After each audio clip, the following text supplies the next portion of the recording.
Fletcher and the Springtime Blossoms.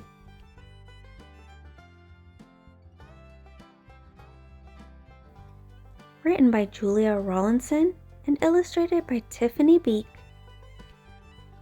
The woods were full of chirping, bustling, sing-song sounds of spring. Fletcher bounced along with his nose in the air, sniffing the just burst buds of flowers and playing chase with butterflies, with his head spinning with sights and sounds. He tumbled happily down the hill into the sunny orchard, but when he picked himself up from the ground, he couldn't believe his eyes. A soft breeze danced through the branches, carrying snowy flakes. Snow so late in spring, thought Fletcher. It will be too cold for the buds and butterflies. There's no time to lose. Looking for someone to tell, he trotted back up the hill and past a pair of birds coo-cooing on a branch. "You've flown to your summer home too soon," Fletcher cried. "I've been down to the orchard, and there's more snow on the way." "Then we should fly back south," they called. "But first we must tell Porcupine. He's just come out of his bed of leaves. He needs to snuggle back down, or he'll freeze." Fletcher and the birds found Porcupine stretching and scratching. "There's snow on the way," panted Fletcher. "I saw it in the orchard." "It will be too cold for the butterflies. The birds will need to fly south, and you must hide away." "Then I should crawl back into my bed," snuffled Porcupine sadly. "But first we must tell Squirrel that he needs to hunt for food. He's eaten his winter store of nuts. He'll need to find some more." Fletcher, the birds, and Porcupine found Squirrel scampering after sunbeams. "Snow is blowing in from the orchard," gasped Fletcher. "It will be too cold for the butterflies. The birds will need to fly south. Poor Porcupine must go back to bed, and you must find some food."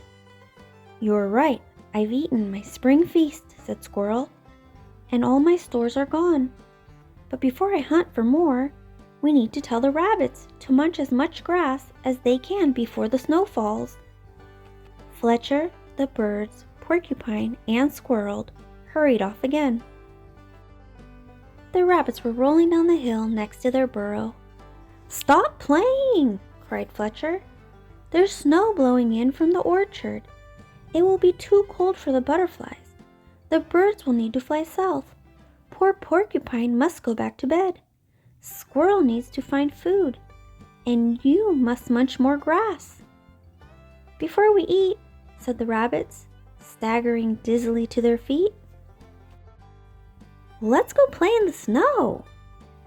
So the rabbits hoppity, roly-poly plopped down the hill, through the woods.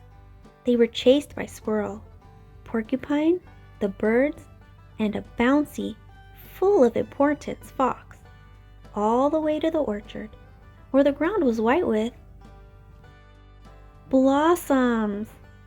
Blossoms bobbing in the branches, blossoms blowing in the breeze, blossoms blanketing the ground, and not a snowflake to be found. "Those are blossoms, not snow, you foolish fox," the animals cried. Fletcher blinked and rubbed his eyes, feeling very silly. But then the animals scooped up pawfuls and clawfuls of blossoms from the ground and covered him in a tickly shower of fluttering white petals.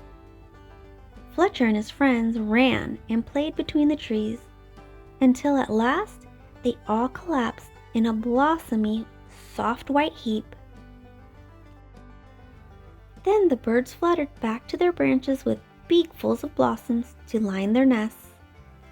Porcupine snuffled off up the slope, his quills dotted with tiny white petals.